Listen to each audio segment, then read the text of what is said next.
बिस्मिल्लाहिर्रहमानिर्रहीम। अस्सलाम वालेकुम। यकीनन हर शख्स ज़ल्मे खलीलज़ाद जैसा नहीं होता और बहुत सारे अफ़गानी ऐसे हैं कि जो किसी गैर मुल्क का शहरी होने के बावजूद अफ़गानिस्तान से आम अफ़गानी की बनिस्बत ज़्यादा मोहब्बत करते होंगे। इसी तरह बहुत सारे ओवरसीज़ पाकिस्तानी ऐसे होंगे जिनके दिल पाकिस्तान के साथ हम जैसे यहाँ रहने वालों से ज़्यादा धड़कते होंगे। लेकिन ज़ल्मे खलीलज़ाद के किरदार को देखने के बाद मेरी ये राय पुख्ता हो गई है कि किसी गैर मुल्की शहरियत रखने वाले को पाकिस्तान में सियासत, सहाफ़त या सरकारी नौकरी की इजाज़त नहीं होनी चाहिए।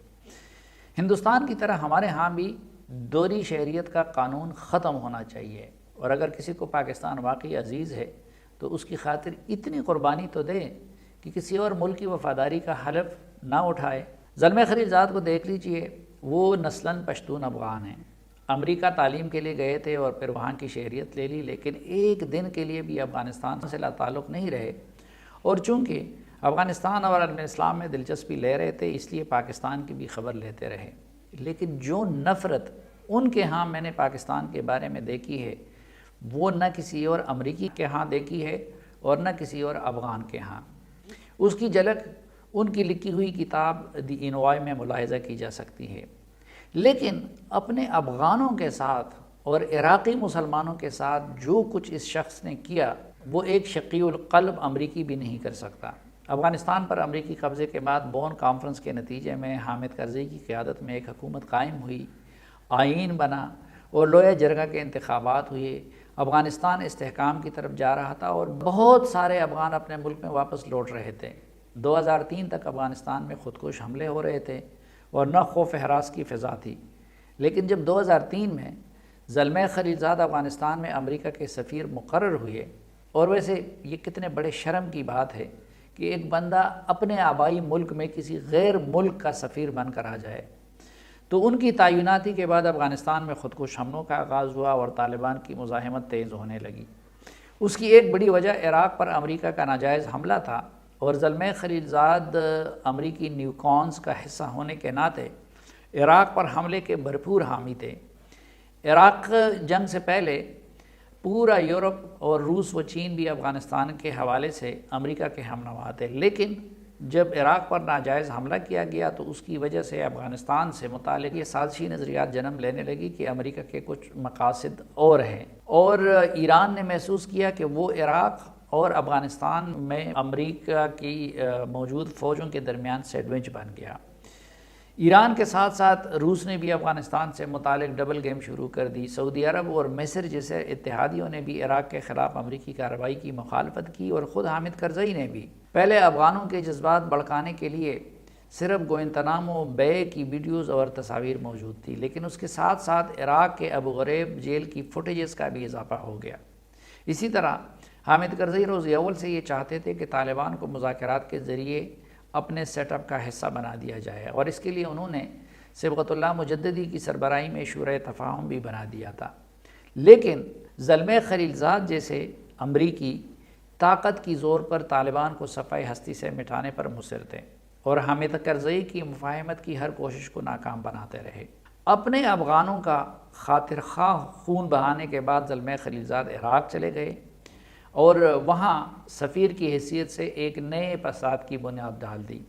2005 में इराक़ में उनके सफ़ीर मुकर्रर किए जाने के बाद इराक़ में शिया सुन्नी तनाज़ा खड़ा कर दिया गया, और उसमें जितना खून बहा उतना अमरीकी अफवाज ने भी नहीं बहाया था।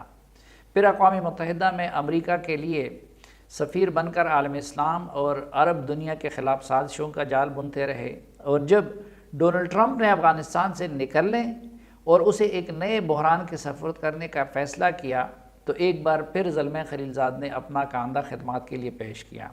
शुरू में ख़ुद मैं भी इस गेम को नहीं समझ सका था, और उनका रोल बज़ाहिर बहुत मस्बत नज़र आया, और यहाँ तक कि एक मौका पर उनके रवैये में तब्दीली पर हैरत के इजहार के साथ साथ मैंने उनकी तारीफ़ भी की। लेकिन आज दुनिया के गोशे गोशे में दरबदर होने वाले अफ़गान जानते हैं कि उनके साथ जो कुछ हुआ वो अफ़गानी नस्ल अमरीकी ज़ल्मे खलीलज़ाद ने किया। रूस, चीन, ईरान और पाकिस्तान की कोशिश थी कि दोहा मुआहदे से क़बल बैनुल अफ़गान मुफ़ाहमत हो, लेकिन उसके किए बग़ैर ज़ल्मे खलीलज़ाद ने उन अफ़गानों को तालिबान के रहम करम पर छोड़ दिया جو امریکہ پر تکیہ کرتے ہوئے کئی سال تک ان سے لڑتے رہے۔ لوگوں کا اس طرف دھیان نہیں جاتا کہ جب امریکی القاعدہ اور طالبان کے لوگوں کو اذیتیں دینے کے لیے 2002 میں گوانتانامو بے اور باگرام کے عقوبت خانے بنا رہے تھے، تو یہی زلمے خلیل زاد امریکی سیکرٹری دفاع ڈونلڈ رمسفیلڈ اور پھر نیشنل سیکیورٹی ایڈوائزر کنڈولیزا رائس کے ایڈوائزر تھے۔ ان کی افغانیت اس قدر ختم ہو گئی تھی کہ جب حامد کرزئی طالبان کے خلاف امریکی افواج کے رات کی چاپوں کی مزاحمت کر رہے تھے تو خلیل زاد چاپوں کی وکالت کر رہے تھے، اور ان کی انسانی رحم کے جذبات اس قدر مر گئے تھے کہ بے چین ہونے کی بجائے وہ گوانتانامو بے، ابو غریب جیل اور باگرام کے عقوبت خانوں کی وکالت کر رہے تھے۔ لیکن آج انہیں عمران خان کے ساتھ ہونے والی سیاسی زیادتیوں نے بے چین کر دیا ہے، اور وہ پاکستان میں انسانی حقوق کی خلاف ورزیوں کے خلاف صدا بلند کر کے ایک غلیظ مہم چلا رہے ہیں۔ حالانکہ ان کے ہاں اگر رتی بھر بھی افغانی یا انسانی غیرت موجود ہوتی تو پہلے تو ان افغانوں کے لیے آواز اٹھاتے جو امریکی وعدے کے مطابق افغانستان سے نکل کر پاکستان، UAE اور دیگر ممالک کے کیمپوں میں پھنسے ہوئے ہیں۔ خلیل زاد میں اگر واقعی کوئی انسانیت ہے تو پاکستان کے اندرونی معاملات پر بات کرنے سے قبل امریکی حکومت سے ان افغانوں کا مسئلہ حل کروا دیں جو ان کے وعدے کے مطابق افغانستان سے نکل کر مختلف ملکوں میں ذلیل ہو رہے ہیں۔ انہوں نے آج تک عافیہ صدیقی پر کوئی بات کیوں نہیں کی؟ آج تک انہوں نے باگرام اور گوانتانامو بے پر کیوں بات نہیں کی؟ آج تک انہوں نے افغانستان میں کبھی باراتوں پہ اور کبھی مساجد میں پڑھتے ہوئے نمازیوں پہ بمباریوں پہ کیوں انہوں نے آواز نہیں اٹھائی؟ اس ظلم پر خاموشی اور عمران خان کے لیے ان کی اور دیگر امریکیوں کی یہ بے چینی صاف اشارہ دے رہا ہے کہ ان کا اصل مقصد انسانی ہمدردی یا جمہوری حقوق نہیں، بلکہ پاکستان میں خانہ جنگی کرانا اور پاکستان کو بلیک میل کر کے چین سے دور کرنے پر مجبور کرنا ہے۔ لیکن وہ یہ بھول رہے ہیں کہ اس چکر میں ان کے عزیز محسن عمران خان بھی ایکسپوز ہو رہے ہیں، اور عمران خان کو بھی یاد رکھنا چاہیے کہ خلیل زاد، شیرمن اور جیرڈ کرشنر اور اس طرح کے دیگر امریکی مقصد پورا ہونے کے بعد انہیں اسی طرح بے آسرا چھوڑیں گے جس طرح انہوں نے اشرف غنی کو چھوڑ دیا ہے۔